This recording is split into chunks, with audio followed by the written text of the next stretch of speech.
In today's video, I'm going to teach you how to add oval shape in Framer. First, open your project in Framer so you're looking at the design canvas. If you're following a shared project, make sure it's loaded, and the frame you want to work in is visible on the canvas. This ensures the shape lands exactly where you expect it to. Next, head to the toolbar and choose the Vector tool. This is where Framer keeps basic shapes and paths. From the vector options, select Oval. Framer will now be ready to draw an oval or a circle on your canvas. Tip: if you want a perfect circle while drawing, hold Shift as you drag. Otherwise, you'll get a freeform oval. Click on the highlighted area of your canvas or frame to place the oval. You can also click and drag to define its size.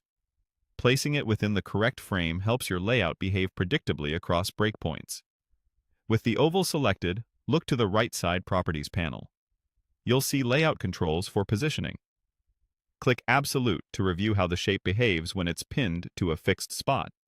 Then click Relative to switch it into the more responsive mode so it flows with the rest of your layout.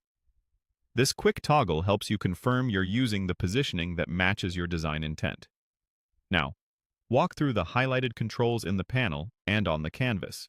Click the alignment handles to nudge the oval into place and confirm its constraints so it resizes or stays fixed as needed.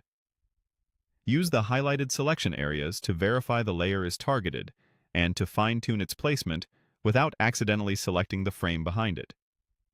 Taking a moment here avoids surprises when you preview on different screen sizes. Set the fill color by clicking the color chip and choosing the hex value CCCCCC, a soft, neutral gray that's great for placeholders or subtle accents. If you don't see the change, make sure the oval is still selected and that opacity is at 100%. Continue clicking the highlighted controls to review any remaining properties, like size, corner behavior, and layer order.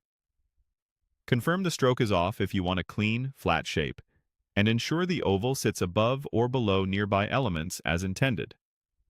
When everything looks right on the canvas and in the preview panel, you're ready to share. Finally, click Publish to push your update live.